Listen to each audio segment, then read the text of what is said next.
What's up, anime fans? This is Rafael from C Manga, and I'm joined by Jonathan. What's up, guys? And we're here to give you another review of Death Parade, this week's episode 10, Storyteller. Storyteller. And it was a story telling. So, finally, after 10 Finally. episodes, we finally get a name for the girl, Chiyuki, Knowing Happiness. Yeah. And the old lady was like, "Oh, that's a very nice name." And she's like, "Why, thank you, madam." It is a nice name that I was named. So yeah, finally. And I think as Raf said when we had a discussion about this just after the episode, it just seems like it's a lead up to, the final judgment. Yeah. Judgment Day, Death Parade, Judgment Day. That's what the final episode should be called. Episode 12, Judgment Day. Judgment Day. Yeah, But hop out the lift. it's funny though about her actual name, like, it translates to Knowing Happiness, and this series is kind of been about Decim and he's kind of no, I wouldn't even just say Decim, I'll say the arbiters in general, how they kind of lack the kind of emotions that are needed to understand human. And the fact that she knows happiness, you saw in the last episode, she tried to stop that guy from basically committing obviously what was it they called, the extreme condition. And throughout this series, it's like, that's a staple now that we've seen her name. It explains what she's there for. It's to kind of guide, I'd say, in a way it is kind of guiding Decim, in terms of giving him the right, stopping him from like, because basically it looks like, on the bigger picture of things, it looks like Nona knows that arbiters aren't good enough to do their job. In terms of all they want to do, they're emotionless things that try and make people angry so they can judge them based on their actions when you force them to do something. Well, other than when some people are just batshit crazy. But you know what I mean? But like you said, she is there as sort of like a counterbalance to just the goings on, like the daily goings on. Yeah, basically how judgment is considered. Because going on what you said, like Nona, we actually have Decim confront her about judging people, and he's now considering the way he judged people isn't correct. And I think this is something she was hoping all this time for him to finally, kind of fully awaken, the emotions that are supposedly in him. And she's just like, so how are you going to do things then? And he's like, I'm not judging people that way anymore.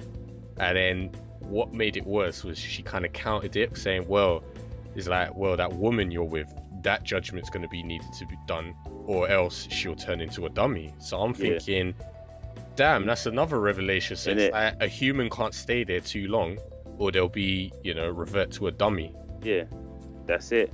And not only that, it looks like both arbiters, like Ginty has his own one, which is that super fan. Like, it's not only Decim and his one, it's he's going through the same bloody thing. And the funny thing is, when he's in the bar telling him, oh, they only live to die, and yada.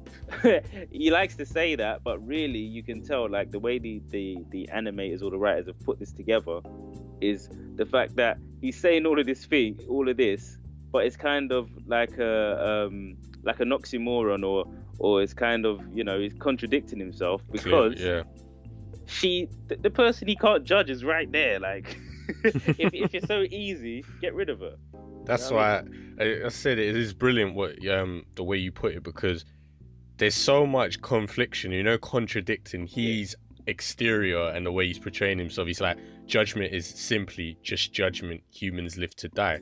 But as you said, he can't even judge the girl Mayu that's with him. And Decim's pretty much called him out on that. It's like, don't you think the way we judge is wrong? And he's just like, no, judgment is judgment, in the story. And it's like, well, why can't you judge her? And that's what I'm saying. And so they're both in the same boat, basically. So it's just that Decim is more in tune with his emotions. Because he doesn't really get angry, does he? No. He gets sort of like, I don't know, it's kind of, he can assess himself, so he knows himself better than anybody else. So he's like, all right, this is feeling weird, I don't like it, this is wrong, stop me from doing this, you know what I mean? And Nona's like, no, you're gonna have to pass judgment, mate, none of that. Yeah, so man, I think. And the old woman just filled in the holes for the Chavez story for those who hasn't sussed it. She was literally the mortar, man. The more I'm telling you, those bricks were needed to. Yeah. Because it was. I don't know. Like this episode was so calm compared to what we had before, but it was so informative. I mean, her presence was needed because it unlocked the whole, the whole mystery behind the storybook. Is it Chava? Yeah, Chava. And the fact that it links to, in a way, it both links to Decim and Chiyuki. And what was interesting was during the game, they're playing the cards, the game. When it finished, she said, "Oh, thank you. I enjoyed this because it reminds her of the fact that she was previously an illustrator and there was things showing up that she's drawn." Yeah. And then what's funny is she brings up the kind of, the topic of communication can be done without words.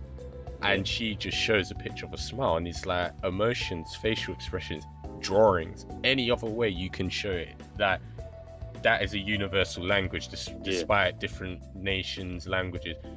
Human emotions can be read by, how you feel, how you look on your, the facial expression you show on your face.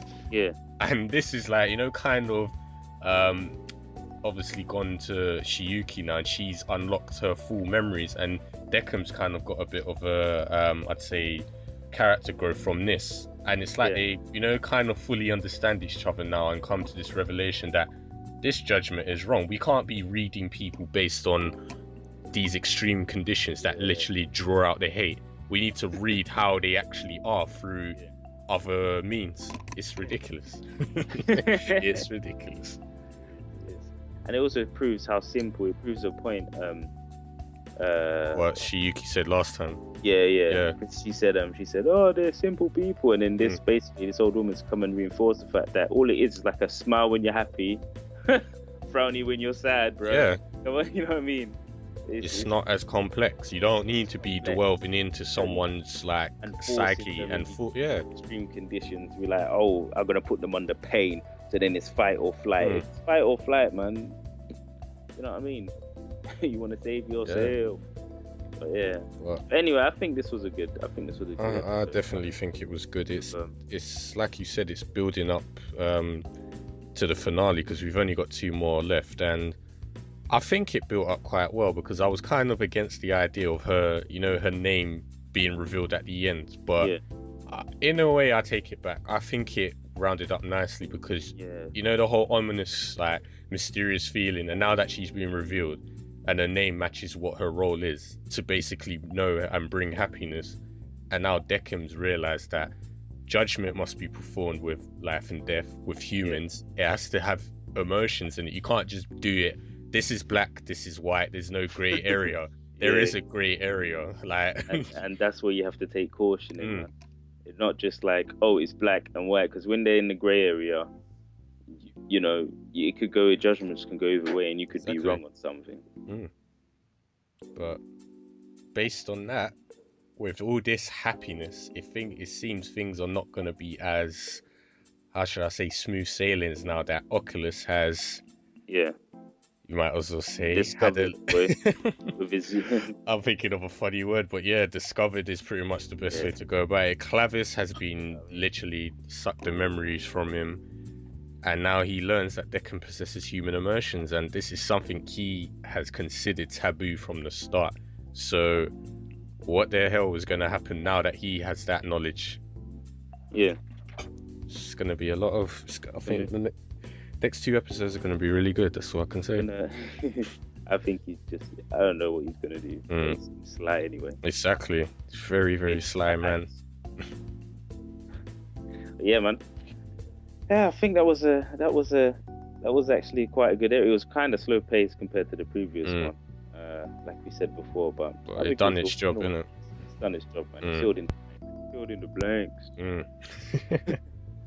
Yeah, man. But yeah, I guess that's more or less wraps it up. This was a nice informative chapter episode, and it was a nice it was very calming, and obviously gave us more insight into the character development of the 2 main characters, and obviously gives us a nice build up to the finale of the series. So can't wait to see what's going to happen in the next 2 episodes. Yeah, man. Yeah. Same here. I can't wait, man. I can't wait. But yeah, you guys.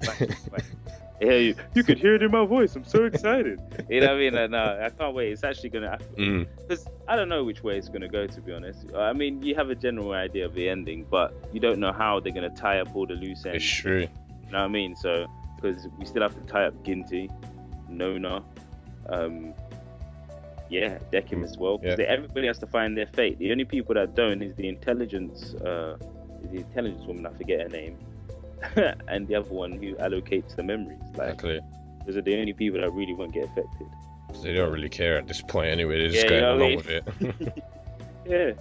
But yeah, man. Yeah, that's all for next time. So you guys know the usual. If you've got anything you want to say, if you enjoyed this, let us know, and we'll speak to you next week. Take care. Ciao.